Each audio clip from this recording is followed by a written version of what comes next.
Okay, good evening and welcome everybody. We're going to go ahead and get started. I'd like to welcome you on this Wednesday evening to our first ever online masterclass for District 57 Toastmasters. And tonight's topic is going to be Evaluate to Motivate and Win Contests. My name is Patricia Dessa. I will be your host tonight. I am thrilled to do that. I am from Rockridge Toastmasters in Oakland. And I have been working behind the scenes with a small but mighty team to bring you this new series, this new online masterclass program, which is really intended to expand access to learning opportunities for all District 57 members so that more and more people can have access to quality educational programs. I sincerely hope you enjoy it. Before we get started, just a few logistics that I wanted to go over. This meeting is being recorded, and the link to the recording will be available by tomorrow on the District 57 website, and we'll also try to email it out to all participants. As far as questions and answers go, there will be a featured presentation for 30-plus minutes, and then there will be a 20-minute question and answer period, so please save your questions for the end. And you can also put questions in the chat box if you don't want to on the audio, and I'm happy to represent those for you. And then finally, all participants are currently muted for the presentation to minimize distractions. But for the Q&A, you will be given the opportunity to unmute yourself to ask a question. And now on to our featured presentation. Tonight's presentation is focused on giving effective evaluations just in time for speech contest season. Presenting this very popular topic tonight is Kevin Markle. Many of you already know Kevin, but for those of you who don't, Kevin has been a Toastmaster for 9 years and currently serves as the District Director or CEO for District 57, which stretches from Fremont all the way up to the Oregon border. This district represents over 150 clubs and over 3,000 members. Beyond his service in district leadership, Kevin has participated actively in many speech contests and is a member of an advanced club called Prep Squad, which provides interactive, in-depth, round-robin evaluations. Members of this club have been in nearly every district contest final for more than 5 years. Tonight, Kevin will share his many insights for us all to improve our own evaluations. We are thrilled to have an expert evaluator presenting to us tonight. Please help me welcome Kevin. And Kevin, with that, I'm going to stop sharing my slides and let you take over. All right, very excited to be here with a large group of people. We're gonna hide that. Nobody wants to see that little box. I'm excited to be here with you all because evaluations are something that are near and dear to my heart, because let's face it, if you have effective evaluations in your clubs, your members are gonna grow and improve and experience excellence. They're also going to be able to learn how to deliver better, more effective evaluations and take that skill outside of the Toastmasters Club. Whether I'm trying to give my wife some feedback, not often successfully, of course, or whether I'm working with a team that needs to accomplish a goal. How can we give each other feedback that's effective, that helps move projects and initiative forward? Evaluations is a critical skill to have, and that's what we're going to be talking about today. I'm going to switch to the next slide, and we're going to just start a quick poll, because I just wanted to get a sense from the audience, how would you evaluate yourself, your evaluation skills today? Do you think you're a beginner, maybe an intermediate, an advanced evaluator, or are you the world champion of evaluations? We certainly would love to kind of understand where you are today. And as that poll is hopefully getting launched by one of my peers, I'm going to talk you through the agenda today. So what are we going to cover? We're going to talk about and level set about where most evaluations tend to go wrong. All right, we'll start there. And then we're going to talk about, I like to break this topic down and talk about the art and the science of evaluation. So we're going to talk about the science of evaluating and kind of lay out a framework that you can use to be more consistent as you prepare and deliver evaluations. And then we'll dive into the art of evaluations, because not everything is black and white. And certainly it's a great thing when a Toastmaster, when a person can put their own personal stamp on evaluation. And that'll take us straight through into some Q&A. That's what we're going to be diving into today. Not sure if the poll's up or not, so we're just going to charge on ahead without it. So a little NASCAR to brighten up our day. Let's talk about where evaluations most often go wrong. And there are three things that I see pretty consistently with our clubs. And that's what we're going to dive into. So I see repetition. All right, a NASCAR race. In a NASCAR race, the cars go around the track doing more than 200 laps, sometimes more than 200 laps, around the same circle, the same oval, over and over. And when I talk about repetition in evaluations, the thing I see often is people simply repeating what the speaker already said. Just going through their content and repeating it back to the audience, which is not an evaluation, but it certainly does happen. What else do we see in the NASCAR world? This is a NASCAR driver, and I'm going to get his name right, Richard Petty. He's the king of NASCAR. He's run more than 200 races in his career. He's considered the king of NASCAR. And so because he's the king, you would often assume that everybody says, you are the best driver ever. There is nothing you can do differently to get you around the track faster. Or as we hear in our clubs, that was the best speech I've ever heard. There is nothing you could do differently to make it better. Or there's nothing that you can think of that would make it better. This idea that there's this perfect speech and there's nothing else you can add on is something I hear and see very often in evaluations. And finally, the third thing that I see often from evaluations happens at the finish line. The very last thing I often hear evaluators say is, I am looking forward to your next speech. Which, is kind of like an or an. It's something every evaluator says, but isn't there a better way to motivate evaluators today? Can't we use something better at the very end of our speeches to really get them engaged and excited to do it even better, to deliver a better presentation the next time? I think so too. So those are the three most common things that I see: repetition, repeating the speech back, saying the speech was perfect, there's nothing I could suggest to do differently, and of course, the finish line.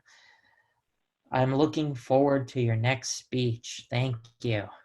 Those are three common things that I see very often, and they're actually really, I think, easy to fix if you think about it from a couple of different perspectives, from a scientific as well as artistic perspective. And that's what I want to dive into next. All right, so what are the three scientific ways, the three things that you can do each and every time you have to evaluate somebody to improve that evaluation, to give them more effective feedback so they can experience excellence? Those three things are focusing on and making sure you understand what you should actually be evaluating. So what you should be looking out for during this particular presentation. The second thing is adding specificity. All right, a good friend of mine always says specificity wins. If you can be very specific with the feedback you're trying to give somebody, with what they should be doing differently or what they're already doing that's so fantastic, you're going to add much more depth to that evaluation. And then, of course, we'll talk about how you piece it all together. How do you take all the things that you're supposed to look for, all the specific details and things you've noted down, and put those and package those things into an evaluation? All right, let's dive into these three things. All right, so picture this. You are an evaluator. You're signed up to evaluate somebody's speech, and you need to understand, well, what am I supposed to actually be looking out for? What should I be listening for?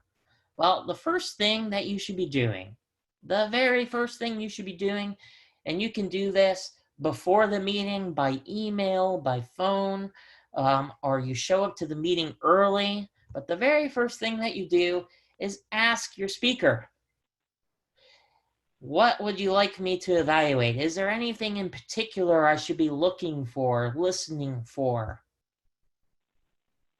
Just ask the speaker. They'll tell you. If you don't ask the speaker, then you're really just guessing about what they want to hear. You're just guessing. So ask your speaker. And you can do this before the meeting. You can do it by email, phone, or in person, but make sure you do the ask. All right. And they may say, I don't know. They might say, here's my evaluation form. They may say, I don't have an evaluation form. Well, that's okay.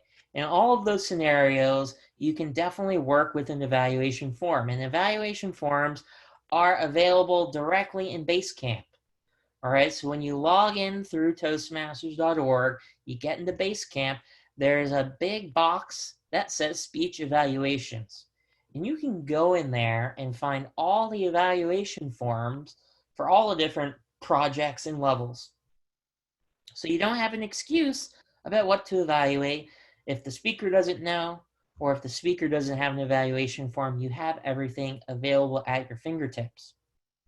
And I would suggest to club officers to actually print out and have a bunch of these evaluation forms at your club meetings. Not just for the new members, because they don't always know to bring their icebreaker evaluation form, but if you ever need an evaluation form with fantastic criteria for what to evaluate. All right, so here's page 1 of one particular project, right, which gives you a little bit of ideas about what to look at.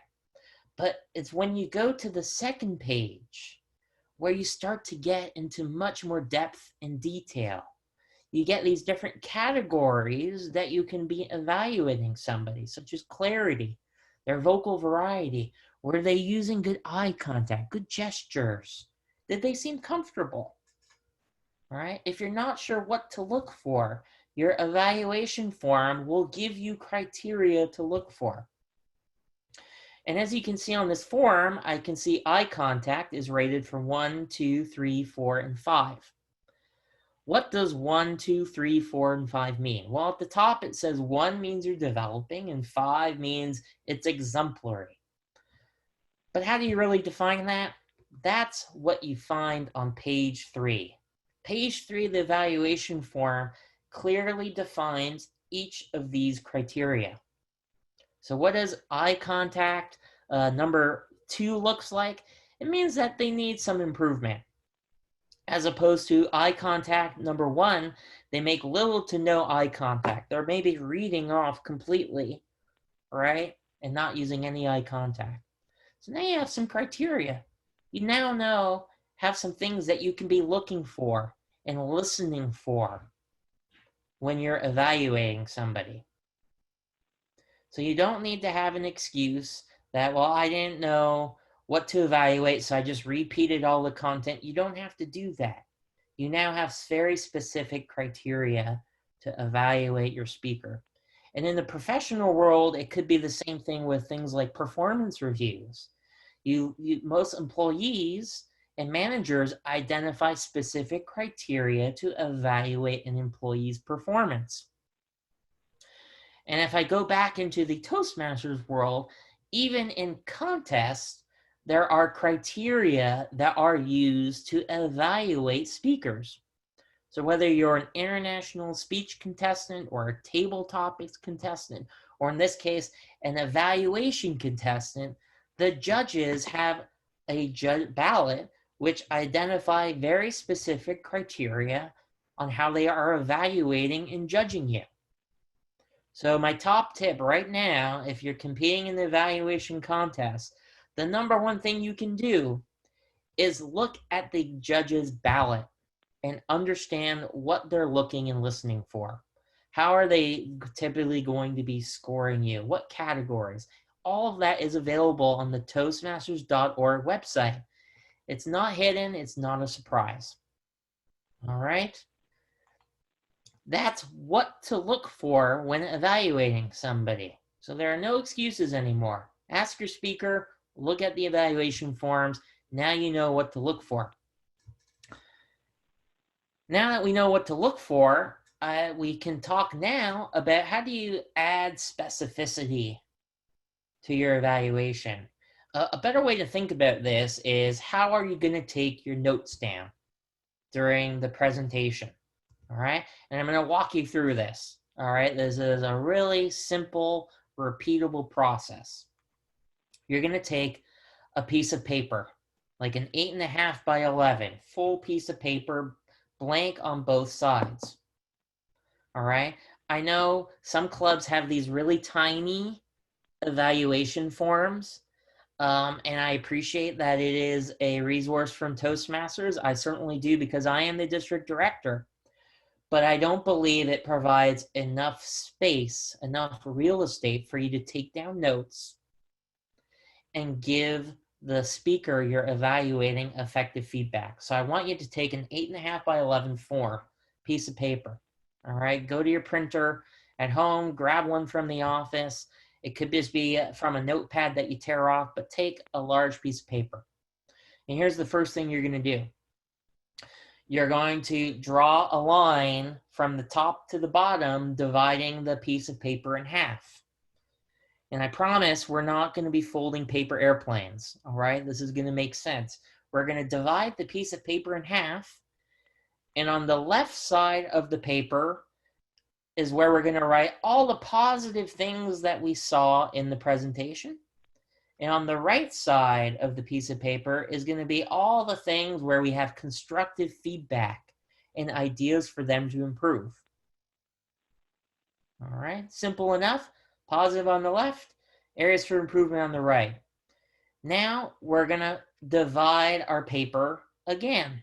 So we have 6 equal boxes. All right, and now what do these boxes actually mean?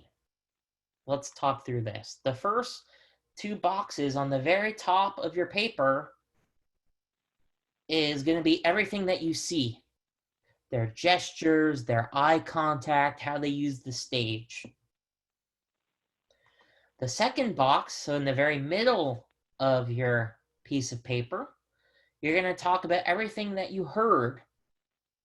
The tone. Did they emphasize certain words?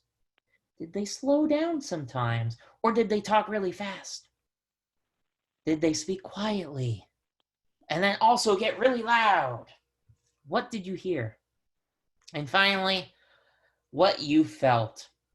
Did this speech, did this presentation make sense? Did it have a theme? Did it have an impact? Was there a call to action that really got me hooked, that got the audience hooked? These are 3 really easy categories to start breaking down and categorizing all the things that you're looking for, that you're listening for when you're evaluating somebody. So if you break down your piece of paper into these 6 buckets, and you can start writing in your different buckets all the different positive things and negative things, areas for improvement you're seeing while the person is speaking. And here's the thing, I want you to do this the same way each and every time. Here's why. Why do I want you to take down your notes from somebody's speech the same way each and every time? Imagine a doctor, a surgeon, would do an appendectomy, remove somebody's appendix, but would do it a different way each and every time. You wouldn't get positive outcomes. All right, he would get confused. What do I do next? What tool should I be using? You don't want any confusion. All right, you want to be very clear when you're listening to your speaker, when you're looking at your speaker, what you should be looking for and where you're going to be writing down your notes. We want to develop muscle memory. So when you see a gesture that was really good, that was impactful, you can write it down in the right place. When the speaker is talking too fast and needs to slow down, you can just write it down on the right place on your form. All right, this contrasts to starting from the top and just taking notes of what you saw and what you heard from the top of your sheet to the bottom. All right, this is a more scientific, it's a repeatable approach to taking down notes while the speaker is presenting. And if you do it the same way every time, you're going to find it much easier to write down and take down notes and be very specific for all the things that you're seeing, that you're hearing, that you're feeling, that you want to talk about in your evaluation. All right? Now, this is not the only way to bucket things. There's no hard and fast rule. This is not a rule that you have to bucket by what you saw, what you heard, and what you felt. It's not what I'm saying. You could bucket by their delivery on the top left, the content on the top right, the structure on the bottom left, how the impact of the speech on the bottom right. You can invent your own categories. I'm not telling you what categories to use. That is your choice. But if you use the same categories and you divide your piece of paper where you're writing down notes in the same way each and every time, you're going to make it much easier to get all the information that you need to deliver an effective evaluation. All right? So we have I saw, I heard, I felt, which is something you can definitely use. Delivery, content, structure, impact is another approach, or you can invent your own. That is your choice. But do it the same way each and every time. Build that muscle memory so you can write down all your notes in the right place. All right, so let's piece it all together. We know what to look for in our evaluation. We've written down all our notes about the speaker in the right boxes. Now we need to piece it all together. So I want you to take your piece of paper that you've split into these 6 different buckets. All right, from I saw, I heard, I felt, and I'm just demonstrating you have A, B, C, D, E, F in your different buckets. We're going to use that information and put it into our evaluation. And here's how we're going to do it. We're going to flip our piece of paper upside down. Isn't that a cool PowerPoint transition? We're going to flip our piece of paper other way around. And what's the first thing that you do when you have any speech? You need an introduction and you need a conclusion, or in this case, a summation. I'm calling it a summation because the evaluation contest ballot calls it a summation, or the conclusion. All right, so you have an introduction at the top, you have a summation on the bottom. You might notice here we're working towards something. What we're working towards is a big, juicy hamburger. All right, it could be this double animal style from In-N-Out. It could be a Vietnamese banh mi.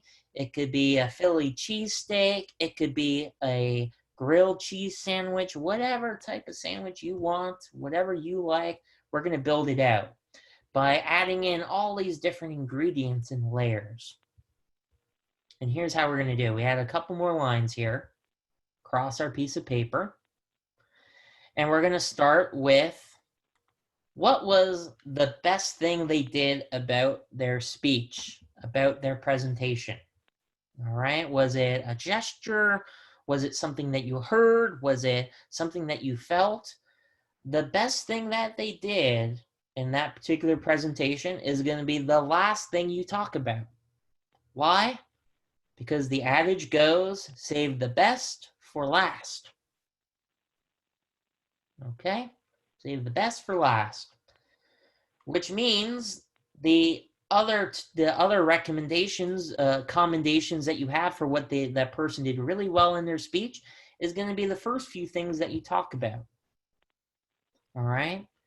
What does that leave in the very middle? It leaves the best recommendation. What is the best thing for that speaker to do to improve? All right, we're building this sandwich. And if you look at the front of your piece of paper where you put down all your notes, you have all your positives, and then you have all your commendations, and then you have all of the areas for improvement, the recommendations. It's going to be much easier for you to find the positives and the areas for recommendations and simply drop it into this structure. So you don't have one full piece of paper with everything that you that you wrote down, top to bottom. You have a structured set of notes that you can then take to structure your evaluation. All right. Now here's the thing. You need to manage your own time. Evaluations are 2 to 3 minutes. You need to manage your own time. I can't do that for you.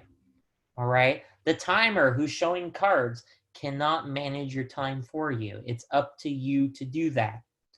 So you need to decide, as you're structuring your evaluation, as you're adding in these commendations, what they're doing well, and areas to improve the recommendation, you need to decide how many you're going to add. And I can't tell you how many to add, but what I would suggest, because you only can manage your own time. So you may focus more on commendations. You may only have one recommendation. Maybe you start with a commendation and then you have 2 recommendations and then go to the best thing that they did. You need to make that choice.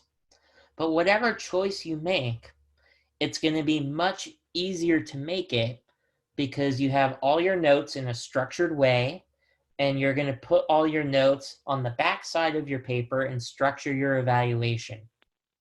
So when you get up there in front of the speaker, you're going to be able to quickly glance at your piece of paper. Okay, here's my introduction. You're going to be able to quickly spot, okay, here are the commendations, the things that they did well. You're going to be able to spot the recommendations and so forth, because everything's laid out for you in an easy to follow way. All right. That is the science of evaluations.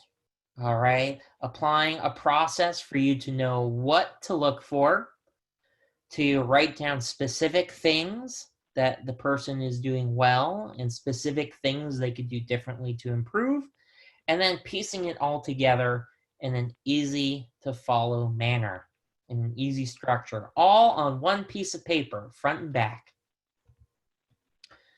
Let's now talk about art, the art of evaluations.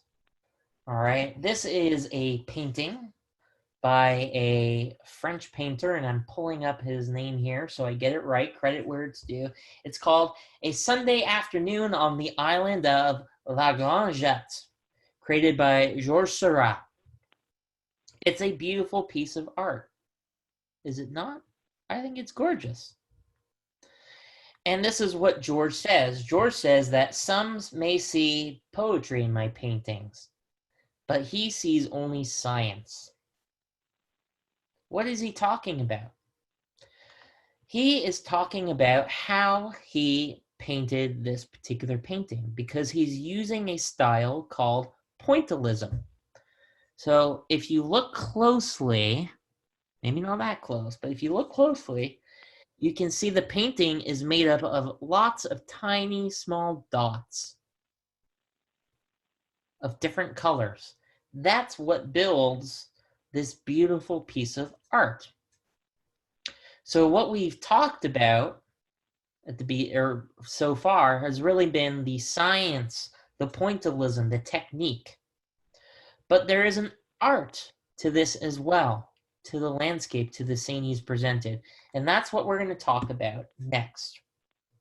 All right. There are 3 ways that you can enhance your evaluations by putting your own personal stamp on them. All right. And this These three things are harder to train and to develop. You can't just come on a webinar like this and be like, boom, I got it. All right, this is going to take practice. All right, so bear with me here. All right, the three things is incorporating a theme. Make sure you emphasize the why and transitions. Improving your transitions. Let's break it down. So we have our piece of paper here. All right. And what we want to do, the first thing we may want to do is incorporate a theme throughout the evaluation. So a good friend of mine, Naomi Taguchi, our board of director, she is nuts for Legos. And so she did a speech about how you can improve your life with Toastmasters. I might say, thank you for giving us the building blocks to improve our communication and leadership skills. I want to give you some blocks of encouragement and some recommendations for you to be a master builder, a master presenter in the future, right? I'm incorporating a theme, something that I heard from the presenter, from the speech, or something that I pull from my personal wisdom into the evaluation, and I incorporate it where it's appropriate. Maybe it's just an introduction, the conclusion, and the summation. Maybe you can pull it through all the way. But if you can incorporate a theme, it's going to make it much more enjoyable and pleasant for the presenter.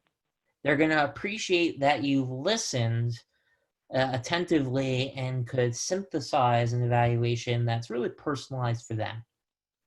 All right, that's going to take time to work on, but if you evaluate people, you'll work on it and develop it. All right, what's the next thing? Why? I see this a lot in evaluations. I see people say, it would be good if you would use the stage more. It would be good if you spoke louder or quieter. I would appreciate if you had a better call to action. Those are great suggestions or commendations, but they could be so much more impactful if you told them why.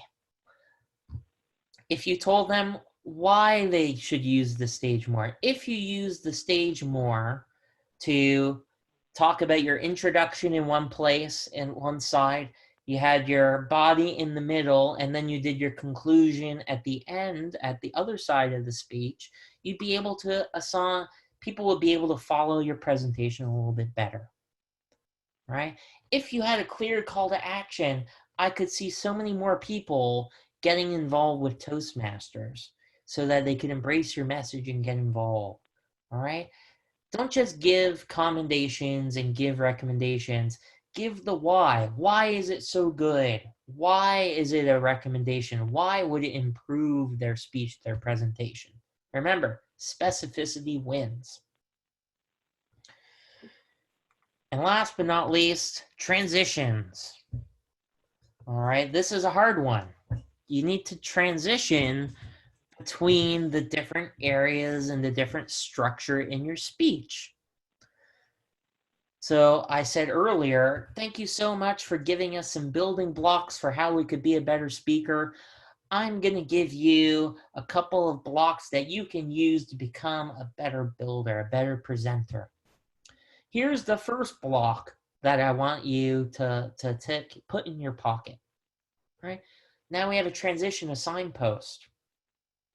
You might think later on, right, when you maybe get later on in your presentation to the best commendation, it might be, now I'm going to give you the golden Lego block, the piece of Lego that you can use to be the best presenter ever. Are you ready for it?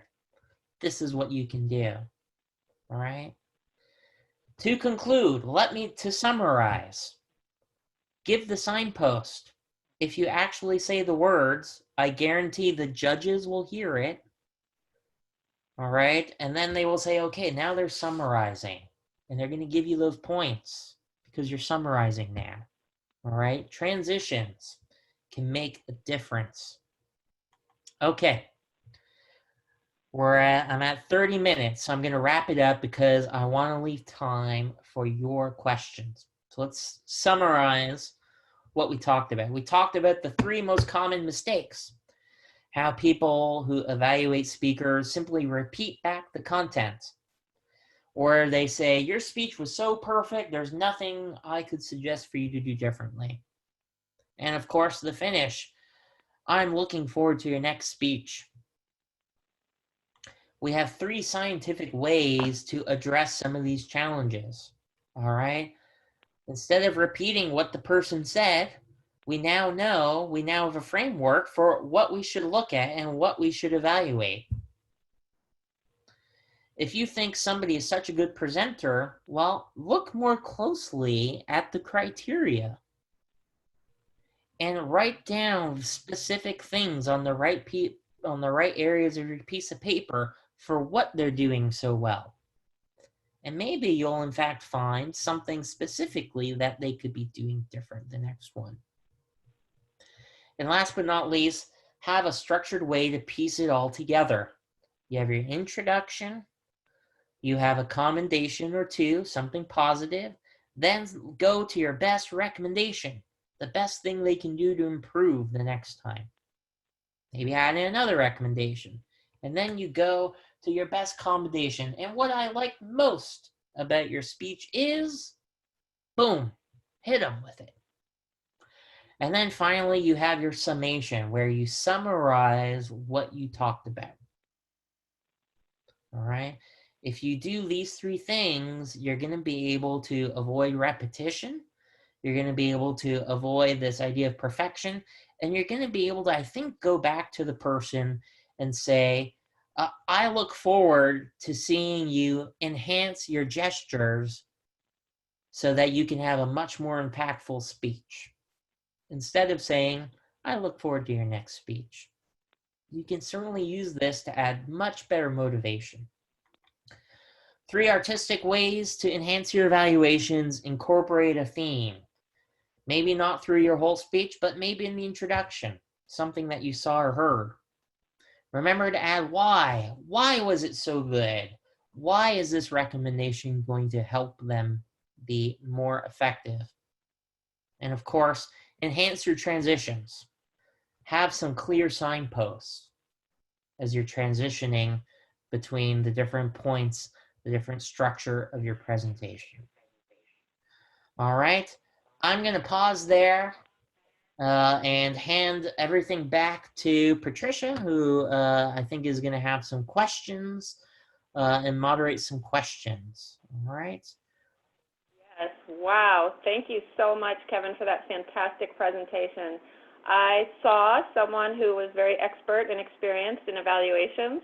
I heard some very specific and actionable strategies, and I felt really inspired to up my game with evaluations, not just in Toastmasters, but in other areas of my life, like performance reviews at work, etc. Kevin, as we're transitioning to the Q&A, we do have polling results, and I just wondered if you might want to comment on them. At the beginning, we had 40% who were beginner, 47% intermediate, and about 12% advanced. And as you're commenting on that, I'm going to give our participants the ability to unmute themselves for the Q&A that's coming up. All right. And maybe while you're doing that, I'm going to look at the chat here. And let's see, what do we got? Victoria asked a great question. What can you bring to an evaluation contest? Are any forms allowable? That's a great question, Victoria. So the contest chair is going to give the evaluators a very specific blank piece of paper.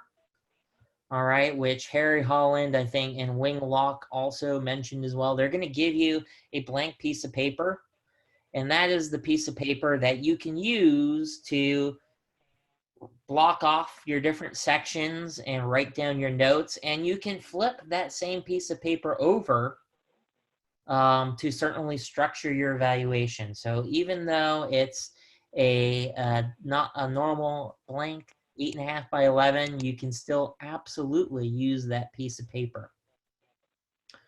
All right, let's see. I'm moving down. somebody wanted to give me a couple more examples of transitions. A good way to think about transitions is, and you can think about this right away in your introduction, because your introduction is really laying the framework for what you're going to tell the person. So, Naomi, I really appreciate all the building blocks that you shared with me. I'm going to give you a couple of building blocks of things that you did that you did were really exceptional, but I'm also going to give you a golden building block that's going to help you become a much more effective presenter. So let's get started with the first building block. All right, so you can kind of have different points related to a building block. It could be, you could be talking about, let me share something that I thought you did particularly well. You could be really explicit with your transitions, right? So they know, okay, you're going to be sharing something that they're doing really well. All right. Um, uh, Different types of transitions is how you transition from all the positive things to the negative. That's where you can use some tact, right? You did really great at gestures, but I think there's also some opportunities, some building blocks that are going to help take your speech to the next level. Let me now talk about those. So you can be really explicit with your transitions. I'm going to tell you something positive. You can incorporate the theme into your transitions, or you can certainly use a little bit more tact, right? Especially when you're dealing with somebody who's, for example, getting their first evaluation, you want to be really positive with them. All right. I hope those are a couple of ideas for transitions, and you can certainly develop your transitions from doing speeches. All right. And Kevin, people do have the ability to unmute themselves, so if you'd like to unmute and ask a question, feel free to do so. Let's do that. All right. This is Natasha Sudaran. Yes, hello. Hi, wonderful speech. Very well laid out. Appreciate the opportunity to listen to you. My question is there any way you could provide us some links to a great evaluation or a couple of evaluation speeches? Probably D57 has recordings that you can share with us. Yeah, we can definitely, I think if you go to YouTube and maybe search Toastmasters Great Evaluations, I'm positive that you would find recordings of fantastic evaluations. I think that's the easiest and fastest way to find them. And certainly that would be a good way to practice as well. You could watch a video of a speech and kind of practice on a couple of different videos and things at home beyond just practicing in your club. The final thing I would also say is that we do have our evaluation speech contests taking place right now within our clubs, areas, divisions, and at the district level. And so if you actually attend an area contest, a division contest, or a conference, you're going to be able to see a target speaker, which is just a normal person giving a speech. And then you'll see anywhere from like 3 to maybe 9 people actually give an evaluation of the same speech. So you'll be able to experience and see different ways to evaluate people. So that's a good way to kind of get some good ideas and methods and of how to evaluate people. All right, good question. Yeah, thank you. Is there any way we could get a copy of the recordings of 57? It'll be emailed to you. Thank you. Yeah, that's a very common question tonight, and yes, it'll be emailed, and it'll also be available on the D57 website, and I'm going to show you exactly where that is a little bit later. All right. Who else has a question? Hi, Kevin. I echo what Patricia said. Fantastic presentation. Thank you so much for putting together. I am Gagan Bhatia from Chamber Chatters Club in Pleasanton here. I have a question about, you talked about in transitions, you talked about summarization. Those are all fantastic tips. I'm wondering if you can share something or your thoughts on how do you do introductions? Or is there any kind of way you open up the evaluation that will bring all the club members together? That's a great question. What I like to do in my introductions, the first thing I like to do is build a connection with the speaker who I'm going to be evaluating. So do I have something in common with them? Was there a story or something that they said in their presentation that where I have some common ground? Did they use a lot of, so those are some easy ways. Find a connection between the topic or the presenter and yourself. That's one area I like to start with an introduction. Gagambir on chat mentioned, can you start with a quote? You can absolutely start with a quote. And the quote might be something that you maybe read from a book that, or a newspaper or some sort of anywhere really, that you think is relatable and will build that connection with the speaker, with the topic, with what they presented. The reason I like to build this connection, right, the why, is if you're going to be telling them an area to improve, right, if you're going to be giving some constructive feedback, if you build a positive relationship at the beginning, they're going to be more open to those ideas and suggestions. All right. So that's how I like to think about my introductions. I like to think about how I can connect with the speaker. And then I go from that connection with the speaker to outlining what am I going to share with them in this particular evaluation? What's the rest of my structure? All right, what's coming next? And then you can move on to your first point. That's what I like to do. And I think if you look at some great evaluations, I see them, they're firing away in chat. I think you're going to see a lot of that. You're going to see that connection that they're trying to build with the speaker. Perfect. Thank you so much. Appreciate it. You're welcome. Good question. We've got some good questions coming in on chat if you want to take those next, Kevin. All right. Kathleen, Kate, I think had a question. How do you deal with extremely good speeches, but also conversely speeches that were incredibly difficult to follow? All right, so let's start with the easy one, right? If you have a speech that was really hard to follow, let's say because they didn't have good structure, the speech was bouncing around all over the place, and you're trying to write down notes, right? But you can't really keep track of everything. That is your area for improvement. That is your best recommendation. I think you turned that into your best recommendation. You had good gestures, you had good vocal variety, but I found it difficult to follow your message, your speech, your presentation. Your structure was lacking. And because you didn't have a structure, it was difficult for you to deliver your message and to have an impact, or for the audience to take something away. That's your best recommendation, in my opinion. Because a speech without a good structure is going to be hard to follow. And if you can teach somebody and guide them to build well-structured speeches, just like we want to build a well-structured evaluation, I think they're going to be much better for it when they do their next speech. Okay, now the hard one. When you have somebody who did a really fantastic presentation, right? Everything you thought was fantastic. But really, you can't think of one thing that they could do differently. I don't believe that. I think there's always something that somebody can do differently. And maybe it's not doing something differently for the speech to be necessarily better, but maybe it's, trying a different approach, approaching their topic from a different perspective. That might be kind of one way to think about it, right? It's, all the different criteria, everything was great, but what if they tried it from a different perspective?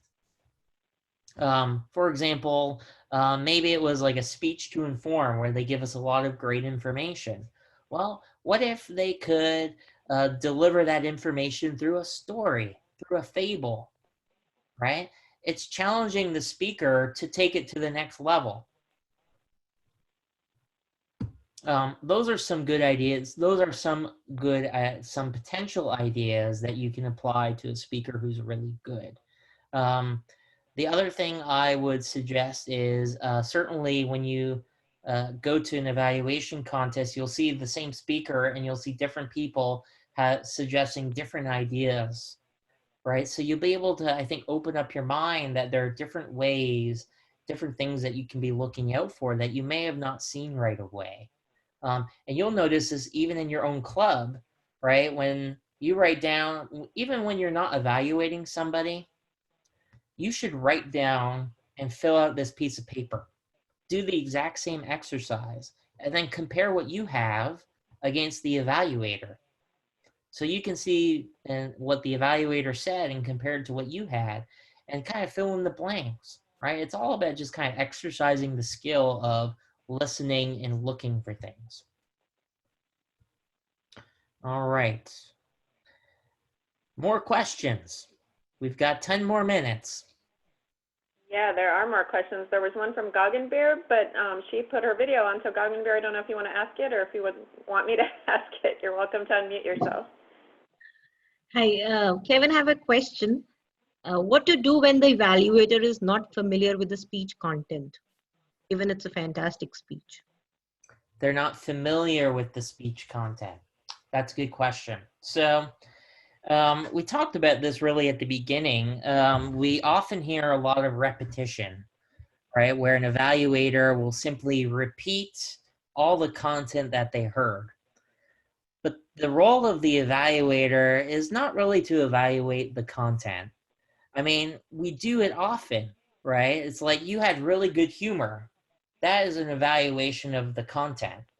But if somebody has good humor, it may not be the joke itself. It may be how they delivered it. Maybe they had really good timing with the humor. Maybe it's because the humor was incorporated into a story, right? So it's a little bit more about technique rather than content.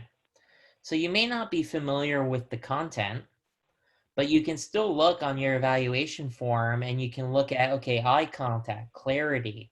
Clarity might be an area where, hey, I wasn't familiar with the topic. You maybe could have brought it down to my level, right? That would be feedback on clarity, but you still have gestures and vocal variety, did have an impact. A lot of those things, you know, are kind of separate from the content in of itself. All right. Thank you. Nobody's expecting you to be an expert on content, but we all, I think, know the techniques that make up a good speech, a good presentation. If you focus on those, I think you'll find it a lot easier. I do have a question, Kevin. Fire away. This is about the page that we wrote, introduction, summation, best recommendation, and recommendation. Yes. You showed some alphabets which started C, A, D, F, E. Yes. What were those alphabets? I missed that. Yes. Okay. Let me back up for a moment here. All right. Let me back up for a moment here. And I also missed B in that. Oh yeah, no, that's a good question. So here's what I was trying to convey. So you have these letters A, B, C, D, E, F, right? These are all the different things. These are all the different things that you've written down. Like A would be a really good gesture that you saw. You know, D might be, hey, they spoke too fast. It's an area to improve, right? And so keep in mind where these letters are, right? When you flip your piece of paper over, you're now just taking the content, skip the burger, you're taking the content, the letters, and putting them in different places on your paper. So A was a really positive thing about something that you saw, a gesture or how they used the stage. Maybe it wasn't the best thing that you saw, but it was pretty darn good. So that's going to be maybe one of your first things that you put at the top. All right, your best recommendation was D. It was maybe that the speaker spoke too fast. You should slow down, right? That's D. All right. Let's see. I can. Cool. Thank you. All right. Did that make sense? Yes, and I was curious why we missed B. Maybe because lack of time. Your time is a killer of all evaluations, right? Because you have 2 to 3 minutes. It's not a lot of time. And you need to decide how you use your time. So you may think that I only have time to cover a recommendation, something they did well, one recommendation, and then the best thing that they did. You might think that, well, I have more time than that. Where do I want to put my focus? At the club level, I personally, if it's somebody who's kind of more an advanced speaker, intermediate advanced, I like to focus more on adding some additional recommendations. If it's an icebreaker, I like to give them as much positivity as possible and maybe just one thing to work on. But you need to evaluate how you use your own time and how many positive things and how many recommendations you want to give out. I'm not going to be there with timing cards for you. Good question. I think we have time for just one more quick question and quick answer, if anybody has one. Okay, quick question, Kevin. I'll ask. I have seen typically me being an evaluator, what I have done, and I've also seen others do, is that when you're giving an evaluation, you are directing your focus and attention towards the speaker. You're like talking to the speaker. But the other club members feels alienated sometimes. I'm wondering if you have any tips around that. Yes. Okay. That's a great one. Let me see if I can. I'm gonna have some fun with PowerPoint here in front of everybody to kind of, I think, show what I think you should do. All right. Let me share my screen. All right. That is a really good question. I'm gonna do this. All right. Let me change my layout here. Bear with me for a moment here. Okay. So let's say you have a speaking area. Okay, here's our speaking area. Okay, and then you have a lot of people in the audience. Those are all these bubbles here.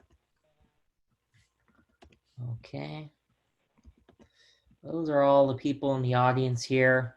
And then, of course, we have the evaluator. Okay, they're up here. And let's say your speaker is right over here. Okay, so here's what I would suggest. Okay, so if the evaluator is right in front of the speaker and you only look at the speaker, all of these other people over here are going to get no engagement, right? That's exactly the problem that you're mentioning, right? So here's what I would suggest. Go as an evaluator all the way over here, opposite. Because when you want to speak to that person, you look at the speaker and you're going to catch more people in the audience. So try to go kind of opposite as you can away from them to look at and have some sort of engagement with more members of the audience. That is my recommendation at the club level. You'll often see in evaluation contests that the evaluator is going to look not just at the speaker, but the whole crowd. They're going to kind of look at all, lots of different things. And I think they do that because they want to engage with some judges, right? And the larger crowd. And I think that's why they do it. But I like focusing on the speaker, the person I'm evaluating, especially at the club level. And if you go diagonally across from them, you're going to have the best opportunity to have more engagement with the wider audience. All right. Hope you appreciated my on-the-fly PowerPoint and skills to visualize that. That's impressive multitasking right there. Thank you so much, Kevin, and thank you to all the people who asked questions, and Kevin, for your responses. The hallmark of Toastmasters, or one of them, as you know, is to clap and applause frequently, and it's hard to do online, so if you want to put something in the chat that says clap or applause or high five or fist bump or something, you're welcome to do that. I'm going to transition us to our close over here and share my screen, which you should be able to see, and let me get this going here. So before we conclude, just a couple of things. We really hope that you enjoyed this first ever masterclass. Thank you for being here. I did put a survey link in the chat box. We invite you, implore you to take the survey. We want your feedback. We hope to improve on every successive session of masterclass. Once again, this meeting or this masterclass was recorded, and the link will be sent out to all of you, and it'll also be available on the District 57 website, which here's a screenshot of it. So you can just go here to d57tm.org/masterclass, and it will come up by tomorrow, we think. And then lastly, if you have questions about Masterclass, please contact Masterclass at d57tm.org. And lastly, before we go, I want to invite all of you to join us for our next Masterclass, which will be, the topic will be using your Toastmaster skills to make a social impact, and that will be by past District Director Steve Today. So we're super excited to have him join us on March 16th, and you can register through the District 57 website, and we look forward to seeing you there. Thank you, everyone, for joining us this evening. Thank you, Kevin, especially for your wonderful presentation, and we'll see you again soon. Bye and good night.